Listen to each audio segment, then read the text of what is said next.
Good morning, guys. Welcome to Talent Blazer, India's latest tech platform that is there to help you at every stage of your career.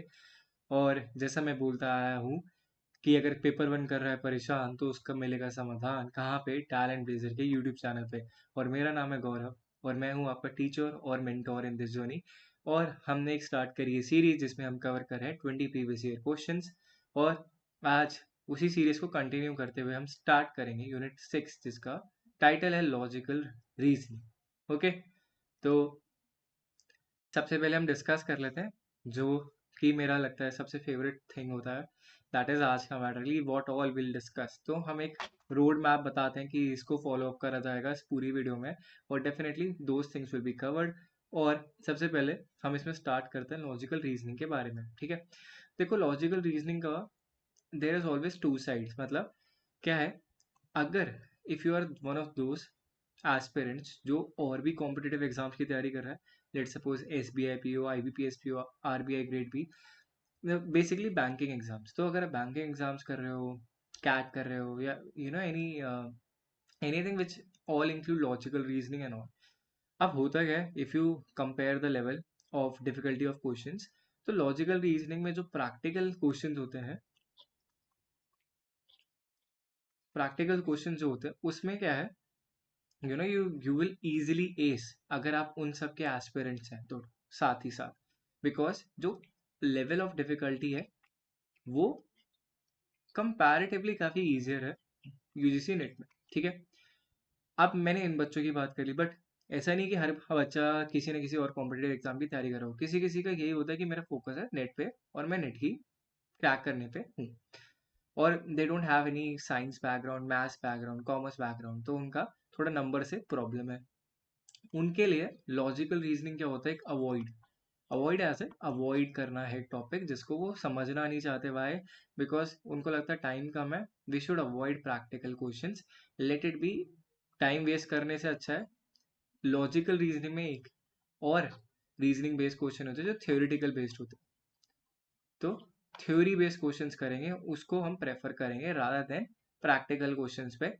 आप जो ये avoid करने वाला segment है ना, वो आप क्या कर रहे हो वहां पे, अपने फ्री के मार्क्स है, डेफिनेटली उसको आप पूरे सेक्शन को डिसरिगार्ड कर रहे हो। इसको लर्न करना बहुत आसान है, बहुत इजी है। थोड़ा टाइम देना पड़ेगा if you are not from that background, definitely, but once you give it the time it will seep you the results. ठीक है, तो बहुत अच्छे रिजल्ट देगा।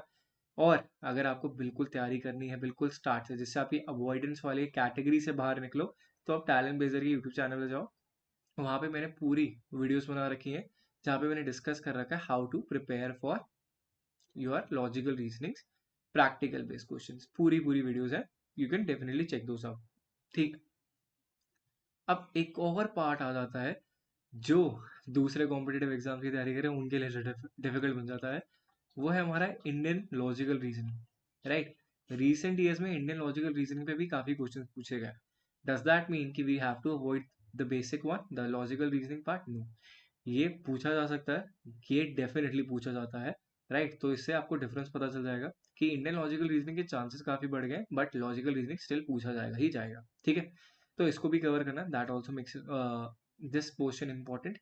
बट आज की वीडियो में what all will cover is this logical reasoning part, और उसको ही हम आज कवर करेंगे जिसमें हम practical question, theory based question दोनों को लेंगे। और दोनों कैटेगरी ऑफ स्टूडेंट्स की लर्निंग होगी इसमें, जिनको प्रैक्टिकल क्वेश्चन में आसानी होती है बट थ्योरी में प्रॉब्लम है, जिनको थ्योरी में आसानी बट प्रैक्टिकल क्वेश्चन में प्रॉब्लम है। तो हमारा ऐसे ही चलेगा पैटर्न। Okay, right. अब और क्या बात करते हैं हम इस वीडियो में, मतलब जो पहली बार सेशन देखा है, तो प्रीवियस ईयर क्वेश्चंस पे हम टारगेट करते हैं 20 क्वेश्चंस होंगे। और इसमें हमारा एजेंडा क्या होगा, स्क्रीन पे क्वेश्चन आएगा, 1 मिनट का टाइम दूंगा, आप उसको अटेम्प्ट करो पहले अपनी एंड से, और उसको मार्क कर लो कि what is the right answer according to you. How does that help? क्योंकि in examination there are chances कि आप कभी जो एक्चुअल क्वेश्चन जो आता है एग्जामिनेशन में उसको नहीं कर पाओ, फिगर आउट ना कर पाओ, सॉल्व ना कर पाओ, आपको आंसर नहीं पता है। तो एक एलिमिनेशन मेथड होता है, ऑप्शंस को एलिमिनेट करके you reach the right answer. But उसके लिए क्या है, you need to practice a lot. तो यहाँ पे प्रैक्टिस करना जरूरी है। Don't be a passive listener, be an active receiver. आप क्वेश्चंस को देखो, खुद अटेम्प्ट करो, सही है गलत मैं बताऊंगा उसके बाद, और यही हमारा पूरा जर्नी रहेगा till the end of the video. ठीक है, तो अब स्टार्ट करते हैं with question number 1। Which of the following are type of logical fallacies. ठीक है, 4 ऑप्शन है and there are multiple right answer for this question. अब फैलेसीज क्या होती हैं उसको मैं थोड़ा समझा देता हूँ if you are not aware. Fallacies होती है फ्लॉड आर्गुमेंट। ओके, फैलेसीज का अगर मैं लिटरल मीनिंग बताऊँ तो फ्लॉड आर्गुमेंट होता है। आप कुछ और पॉइंट रख रहे हो, सामने वाला उस पॉइंट को ना सुन के कुछ अपना ही अलग पॉइंट बता रहा है, उसी को हम फैलसीज बोलते हैं। फैलसीज में देर आर मल्टीपल टाइप्स। अब उसी में आपसे पूछा कि कौन कौन सी फैलसीज हैं और इसी क्वेश्चन में आपको सही आंसर बताना है। ठीक है, तो I give you some time, think about it. जैसे मैंने बोला 1 मिनट का टाइम देता हूँ और सोचो, फिर उसके बाद मैं एक्सप्लेन करता रहूंगा साथ ही साथ। ठीक है, आपने देखो काफी बारी होता है ना, तो फिर आप बहुत आर्ग्यूमेंट देखते हो कि that other person is not actually listening. ठीक है, अब आर्ग्यूमेंट में होता क्या है कि देर आर थिंग्स कि आप एक्चुअली में उस आर्ग्यूमेंट को डिसॉल्व करना चाहते हो, वहां पे उस पर्सन को गुमराह करना चाहते हो, तो उसको ही फैलसीज बोलते हैं इंग्लिश में। तो अब फैंसी वर्ड हो गया फैलसीज, अब लोगों को पता नहीं है, इसीलिए इसको फ्लॉड आर्ग्यूमेंट भी बोलते हैं। ठीक है, अब which of the following are types of logical fallacies, मैं इसका आंसर बता देता हूँ। I think I have given you enough time to think and ponder upon this question. अब देखो, सबसे पहले अगर मैं बात करूँ कि स्ट्रॉमैन क्या होता है, स्ट्रॉमैन में ना आप दूसरे के आर्ग्यूमेंट पे अटैक करते हो, rather than listening to that person, आप उसका आर्ग्यूमेंट को वीक बनाना चाहते हो। ठीक है, अब इसमें क्या है कि किसी इंसान ने बोला, कार्स का नहीं, let's I give you better example, इसको एग्जांपल के थ्रू समझाता हूँ कि industries are causing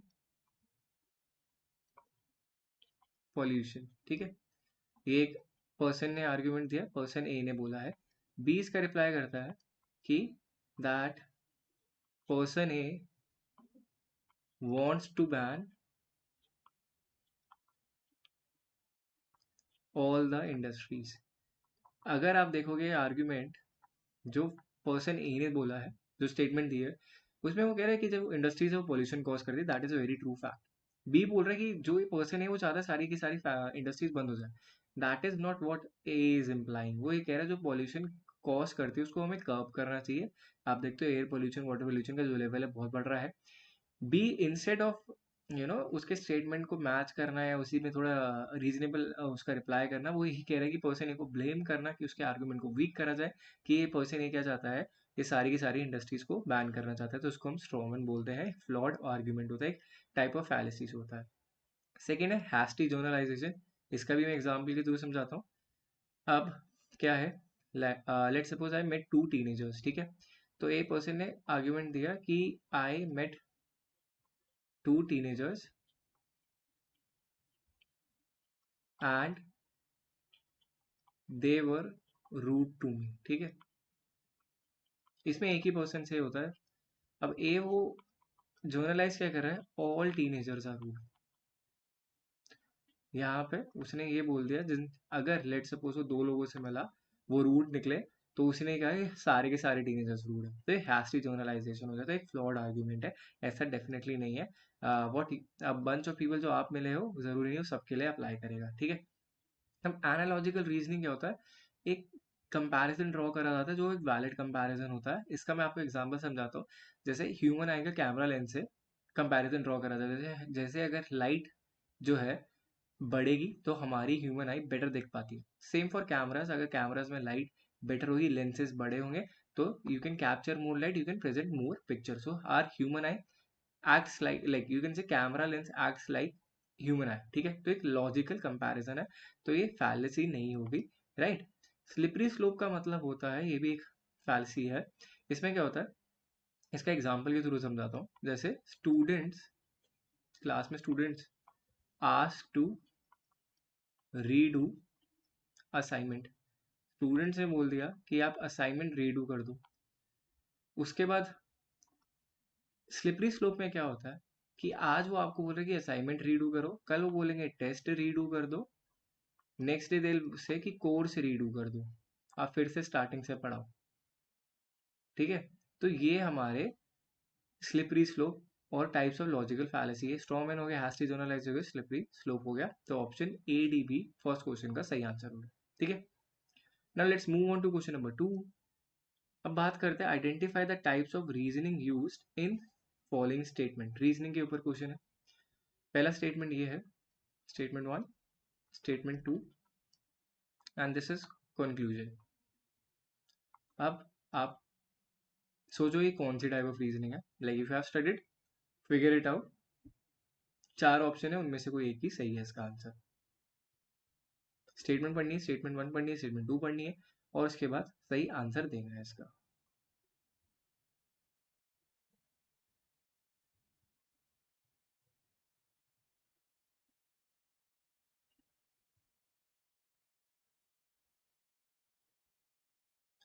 all humans are mortal. ठीक है, this is a true statement. Definitely सारे ही ह्यूमंस मॉर्टल, कोई इमॉर्टल नहीं है। Socrates is a human, Socrates was like is a human कह सकते हैं, वाज अ ह्यूमन। अभी तो obviously he is not alive. तो Socrates is a human definitely, right. So therefore Socrates is mortal. या डेफिनेटली ये जो हमारी स्टेटमेंट है दोनों की दोनों ट्रू बैठती है और कंक्लूजन भी ट्रू बैठता है। तो इसको हम बोलते हैं डिडक्टिव रीजनिंग। ठीक है, तो इसमें क्या होता है, हम स्पेसिफिक से जर्नलाइजेशन नहीं करते, जर्नल से स्पेसिफिक जाते हैं। ठीक है, अब बात कर रहे हैं हम ऑल ह्यूमंस आर मॉर्टल्स, मतलब हम सारे ह्यूमंस की एक जनरल स्टेटमेंट है। उसके बाद सॉक्रेट इज अ ह्यूमन, ये भी एक जनरल स्टेटमेंट है। उसके बाद specific, he सॉक्रेट is a मॉर्टल, specific हो गया। तो डिडक्टिव रीजनिंग में हम जनरल से मॉर्टल, जनरल से स्पेसिफिक जाते हैं। ठीक है, इंडक्टिव रीजनिंग में इसका ऑपोजिट होता है कि आप स्पेसिफिक चीज से आप जोनल कंक्लूजन ड्रॉ करते हो। स्पेसिफिक चीज से जोनल कंक्लूजन ड्रॉ करा जाता है इसमें, इंडक्टिव रीजनिंग में। डिडक्टिव रीजनिंग में क्या होता है कि आपके दोनों स्टेटमेंट्स और कंक्लूजन ट्रू स्टैंड करता है। ठीक है, ये डिडक्टिव रीजनिंग का पार्ट होता है। एनालॉजिकल रीजनिंग का मैंने अभी आपको एग्जांपल बताया, ह्यूमन आई और हमारे कैमरा लेंसेज का। ठीक है, तो इसका सही आंसर क्या होगा, हमारा डिडक्टिव रीजनिंग हो जाएगा क्वेश्चन नंबर 2 का, ऑप्शन नंबर 2। ओके, अब मूव ऑन करते हैं थर्ड क्वेश्चन पे। एवरेज निकालना है। इसमें दे रखा है class has 10 boys and 20 girls. The average weight of boys is 60 kg and the average weight of girl is 50 kg। What is the average weight of entire class. Simple question है। इसमें मैं आपको पूरा 1 मिनट देता हूँ, सोचो और इसको सॉल्व करो। This is very easy and you guys can solve this, so that won't take much of time. 1 minute में मेरे को लगता है सबका आंसर आ जाना चाहिए, इसमें कोई किसी को प्रॉब्लम नहीं होनी चाहिए। ठीक है,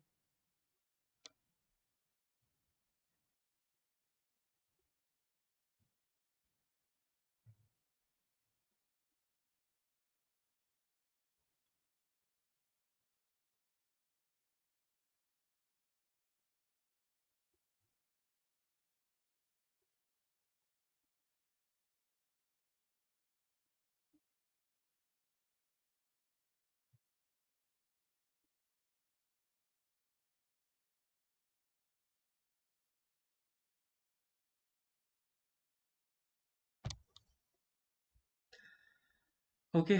तो आई think I have given you enough time. पहली बात है, क्लास में कितने हैं, 10 boys 20 girls. Okay, average weight of boys is 60 kg। तो टोटल वेट कितना हो गया, 600 kg। और गर्ल्स का कितना है, 20 तो गर्ल्स है और 50 kg है। तो ये हो गया हमारा 1000। ओके, टोटल वेट कितना हो गया, 1600। और ये हमारे कितने हो गए टोटल, दीज आर 30 स्टूडेंट्स, और this comings out to be 53.3। तो 53.3 kg would be the right answer, option number 1। ठीक है, सिंपल तरीके निकालने के लिए हमारे पास sum of observation upon number of observation का हमने फॉर्मूला लगाया है एवरेज निकालने का इस क्वेश्चन में। सिंपल है, सबसे बेसिक फॉर्मूला होता है इसको निकालने का एवरेज का।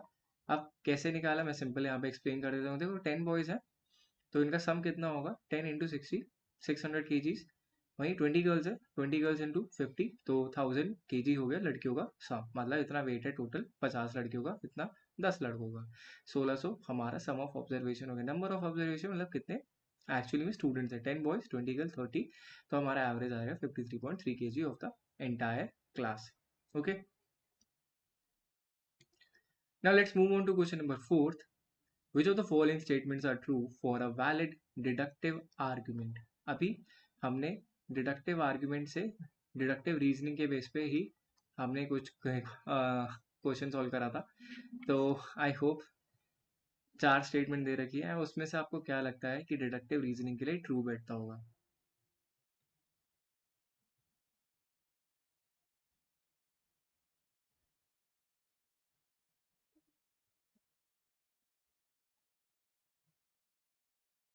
If the premises are true, the conclusion must be true.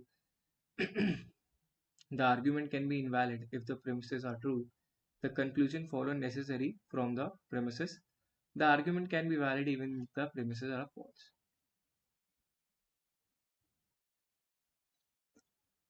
Okay थोड़ा सोचो, मैंने अभी डिडक्टिव रीजनिंग पे क्वेश्चन अभी करा है, तो it's easy to figure it out कि क्या होगा इसका सही आंसर।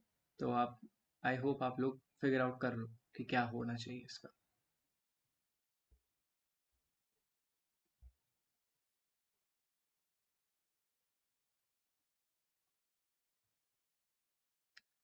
देखो अभी मैंने आपको एक ऑल ह्यूमंस आर मॉर्टल वाला एग्जांपल पढ़ाया था, राइट? स्टेटमेंट याद होगी,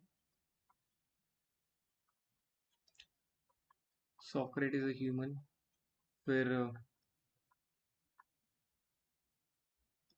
हमने डिराइव करा था सॉक्रेटिस अ मॉर्टल, कंक्लूजन जो हमारा था। तो if the premises are true conclusion must be true, तो ये होना ही चाहिए डिडक्टिव रीजनिंग में, तो ये होगा, सही है। The conclusion follows necessary from the premises, ये भी हमने इसी एग्जांपल के थ्रू समझ लिया। अब ऑप्शन डी पे जाते हैं पहले। The argument can be valid even if the promises, even if the premises are false, ठीक है, ये हमारे प्रेमिसेस भी होते हैं, प्रेमिसेस इसको बोल सकते हैं स्टेटमेंट को। The argument can be valid, इसमें पता है they are talking about logic, not exactly कि प्रेमिसेस जो है हमारे ट्रू होने चाहिए, ठीक है। अब इसमें हम अगर लेट सपोज मैं एग्जांपल में ये बोलते हैं यूनिकॉर्न हैव विंग्स, अब एक्चुअली में वो आर्ग्यूमेंट वैलिड हो सकता है because that's what we have taught, but वो प्रेमिसेस जो है वो फॉल्स है because nobody has seen a unicorn, ठीक है।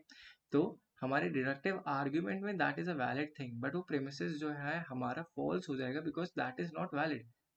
आपने देखे तो है नहीं यूनिकॉर्न, किसी ने नहीं देखे, that's an imaginary being, but unicorn have wings, तो राइट, तो उसको वी हैव एन आर्ग्यूमेंट कि वो आर्ग्यूमेंट वैलिड है because of the imaginary knowledge that we have कि यूनिकॉर्न के विंग्स होते हैं लाइक फ्लाइंग हॉर्सेस एक तरीके से, right, the beautiful ones, right.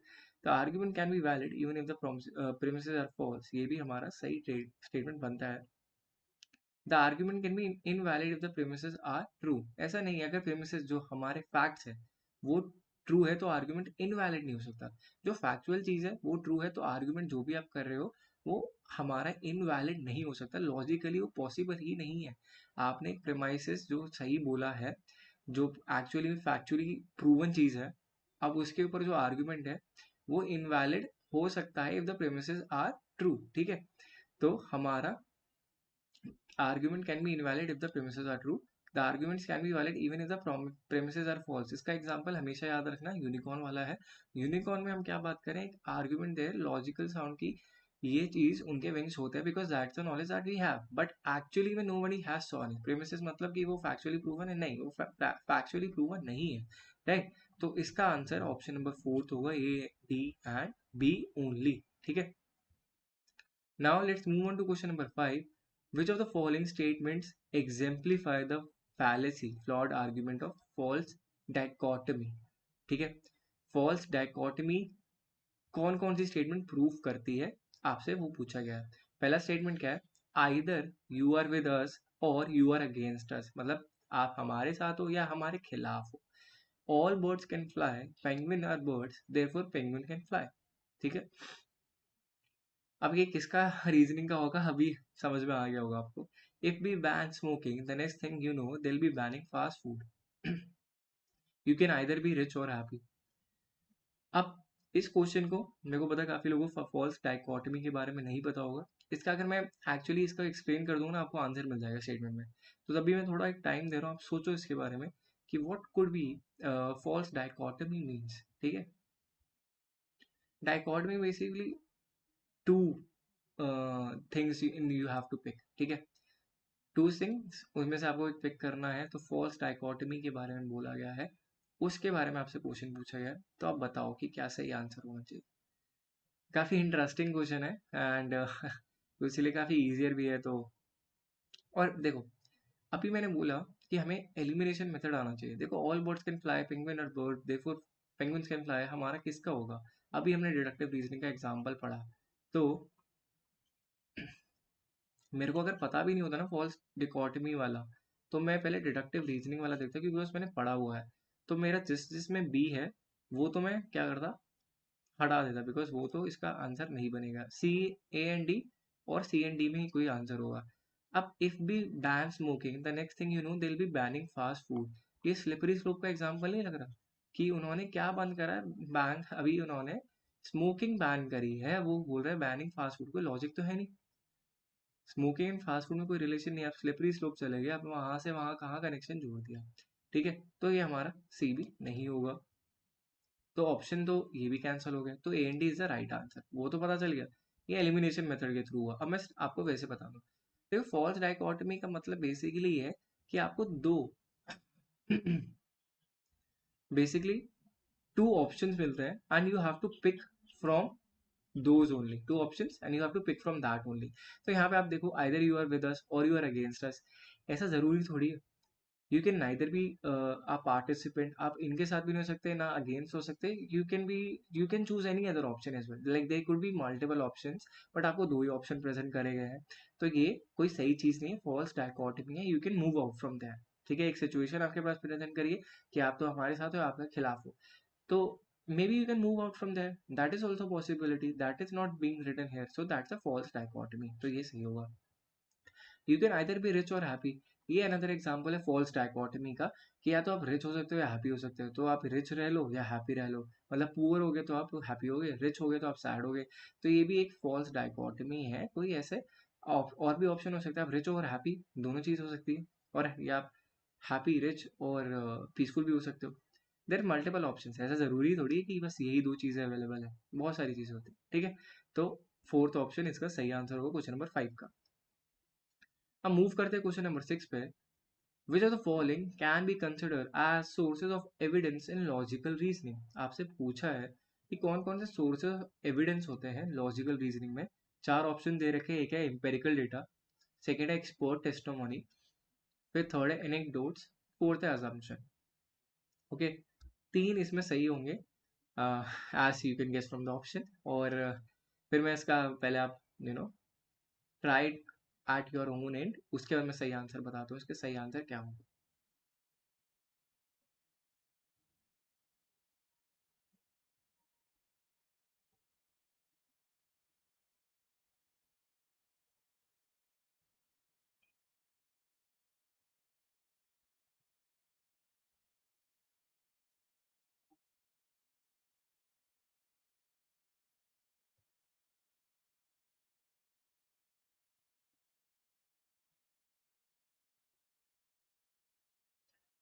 Evidence का सोर्स पूछा है कि क्या एविडेंस होगा सोर्स का लॉजिकल रीजनिंग। वर्ड्स पे आप थोड़ा एम्फोसाइज करोगे ना, आपको ऑप्शंस में ही सही आंसर मिल जाएगा, नॉलेज की भी जरूरत नहीं। ठीक है, देखो एम्पेरिकल डेटा क्या होता है?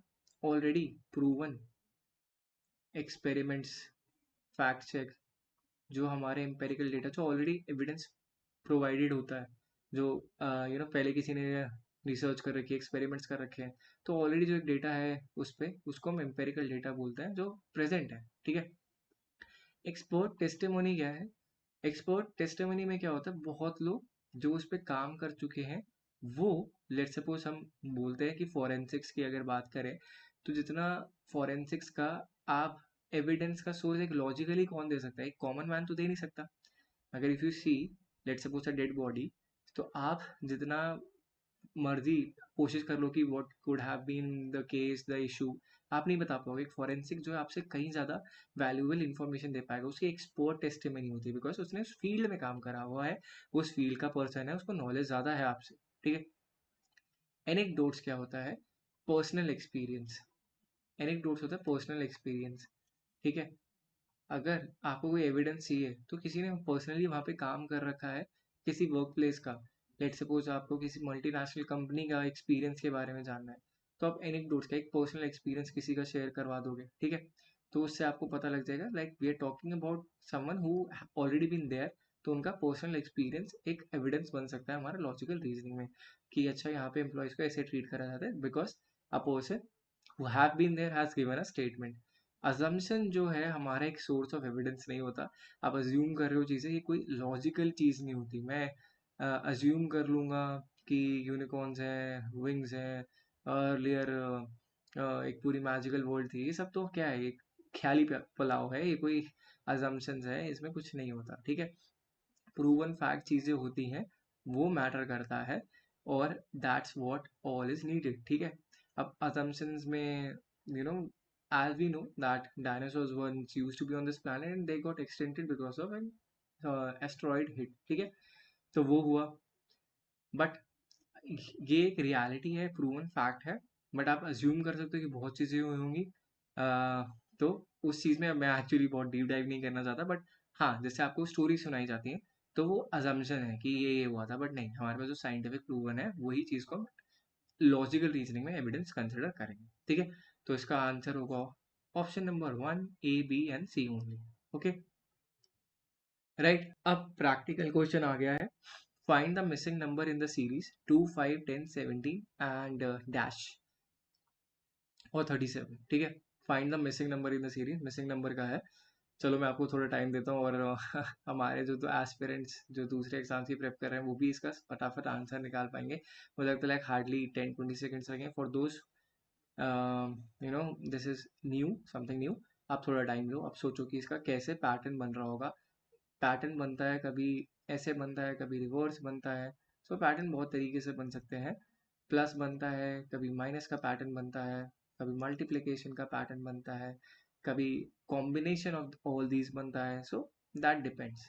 बट आपके एग्जामिनेशन लेवल में मैंने देखा है बहुत बहुत ट्रिकी नहीं आएगा कि आपको बहुत दिमाग लगाना पड़ेगा। तो इसमें फोकस करता है, मिसिंग नंबर का क्वेश्चन ट्राई करता है। अगर मैं पैटर्न डिकोड करने का सबसे पहले देखूँ, 2 और 5 इसमें डिफरेंस आ रहा है 3। अब उसके बाद है हमारा 5 और 10, इसमें डिफरेंस आ रहा है 5। उसके बाद आ रहा है 10 और 17, इसमें आ रहा है कितना, +7।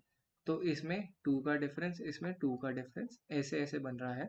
और 17 के बाद क्या होगा हमारा, +9, सॉरी 7 के बाद जो, हाँ 17 में हम प्लस करेंगे 9, बिकॉज 7 में हम 2 और ऐड करेंगे तो कितना आएगा 9, और 17 में अगर हम 9 ऐड करेंगे तो 26।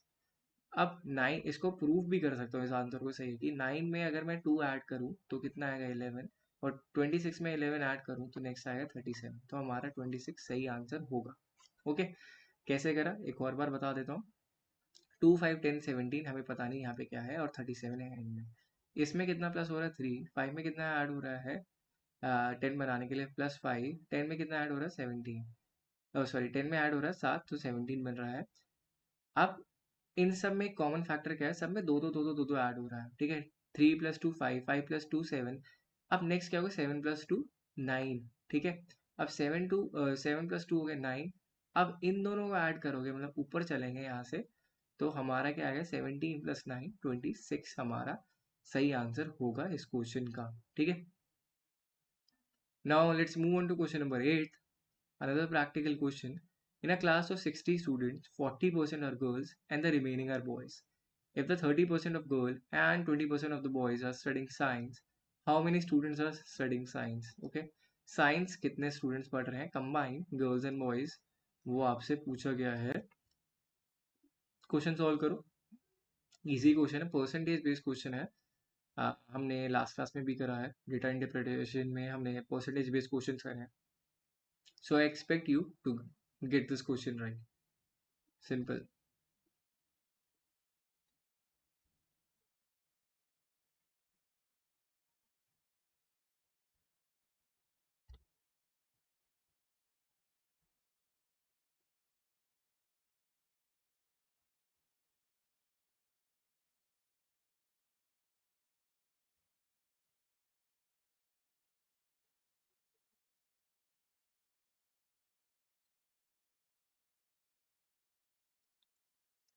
Okay.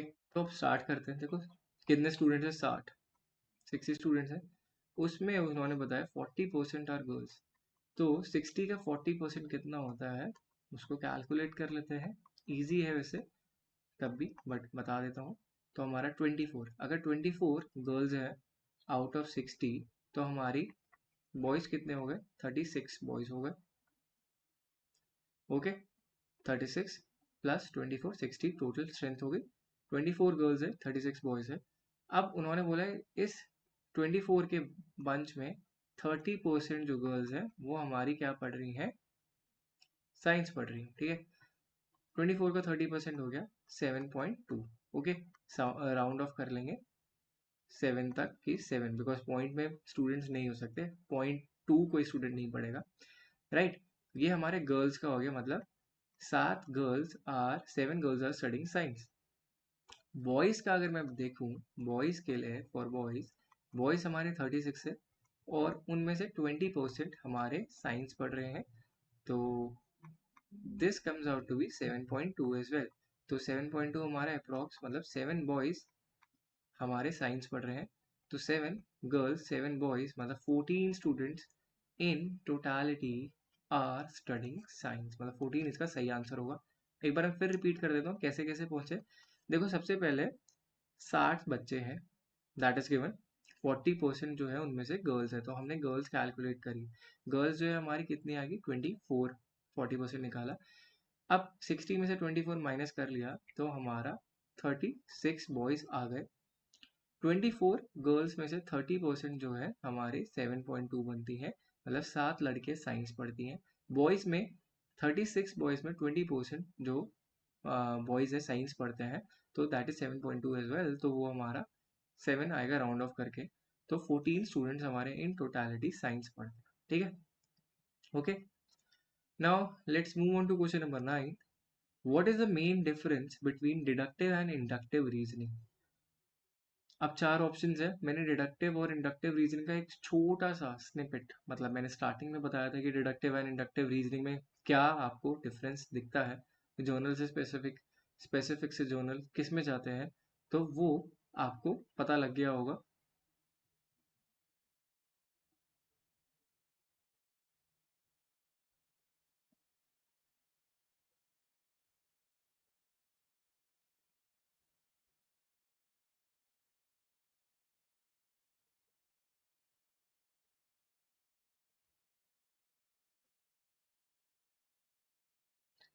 ओके, 1 मिनट का टाइम देता हूँ, सोचो इस क्वेश्चन के बारे में और फिर हम आंसर की तरफ बढ़ेंगे, क्या इसका सही आंसर होगा क्वेश्चन नंबर 9 का। Okay, and I am also hoping that all the students who are watching by now are, solving question at their own end. Towards the end we'll calculate the score and get you and give you the guide on how to proceed further in your preparation journey. ठीक है, okay.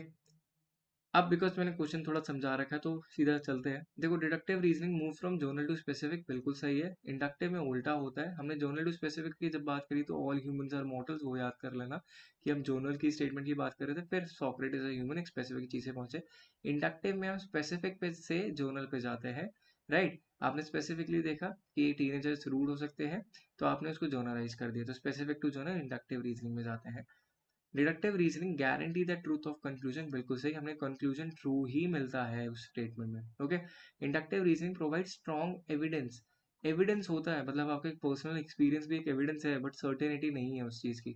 आपको teenager rude लगे, there is a you know कि evidence regarding it, because that's what your personal experiences, but that's not certain. आप सबके सब teenagers को root नहीं काउंट कर सकते, बिकॉज दैट्स नॉट पॉसिबल। आप सबसे मिलोगे भी नहीं। ठीक है, तो सही आंसर इसका होगा all of the above, right. Now let's move on to question number 10। If the ratio of ages of 2 person is 4:5 and the difference between their ages is 6 years, what are their ages। 2 person के बारे में बात करिए, P and Q, और उनकी ratio दे रखी है 4:5 and उनका डिफरेंस जो है 6 साल का दे रखा है, तो उनकी एजेस के बारे में पूछा गया है। तो पर्सन की पी एंड क्यू की एज क्या होगी, दैट इज अ क्वेश्चन। ठीक है, आप इसको टाइम लो, सोचो और इसके बाद सही आंसर बताना। मैंने काफ़ी तो सॉल्व कर दिया है, तो आपको बताना है कि सही आंसर क्या होगा।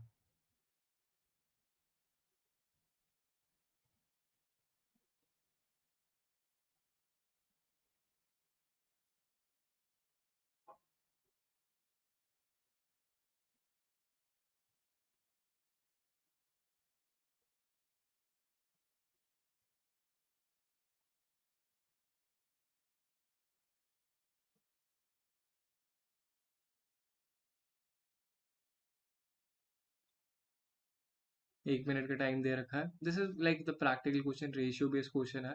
सॉल्व करना है उसको, अपनी समझ से आपको क्या सही आंसर लगता है ऑप्शन में से पिक करना है, और उसके बाद I tell you the right answer. ठीक है, अब देखो दो तरीके इसको सॉल्व करने के लिए। पहले सिंपल तरीके बता देता हूँ। Let the age be x, age be x, ठीक है। तो पी की एज क्या होगी 4x, क्यू की एज क्या होगी 5x। अब आपको डिफरेंस दे रखा है, मतलब 5x माइनस 4x की वैल्यू 6 दे रखी है, स्टेटमेंट में लिखा है सब, ठीक है। तो x की वैल्यू क्या आ गई 6, ठीक है। तो p की वैल्यू क्या होगी 4 इंटू 6, एंड q की वैल्यू होगी 5 इंटू 6। तो आया 24 एंड 30, q की एज। तो 24:30 would be the right answer. Okay, ये हमारा सिंपल तरीका है। स्टेटमेंट से हमने x ले लिया एज को, तो p की एज होगी 4x, q की होगी 5x। तो p की एज क्या होगी, क्योंकि स्टेटमेंट में दे रखा है कि 5x माइनस 4x की वैल्यू है 6, तो x की वैल्यू होगी 6, ठीक है। हमने x की वैल्यू डाल दी इक्वेशन में और हमें आंसर मिल गया। इसका और सिंपल तरीका है, जो जो और एस्पिरेंट्स हैं दूसरे एग्जाम्स के, उनको पता होगा। देखो 4 और 5 जो है हमारे रेशियो दे रखी है, और इनके बीच में जो डिफरेंस है, 4 और 5 का डिफरेंस क्या होता है, 5 - 4 = 1। जो 1 जो है हमारा डिफरेंस, उसकी वैल्यू दे रखी है 6, मतलब जो इसमें 1 है वो 6 के बराबर है। तो इसमें 4 कितने के बराबर होगा, 6 इंटू 4 24, और ये होगा 6 इंटू 5 30। तो सीधा 24:30 आ जाएगा, मतलब इतना सब एक्सपेक्ट करके करना नहीं पड़ेगा। कैसे, 4:5 हमें दे रखा है, और इन दोनों का डिफरेंस, 4:5 के बीच में डिफरेंस, मतलब 4 और 5 के डिफरेंस हमें बता रखा है 6 के बराबर है, और एक्चुअली में वो 1 है।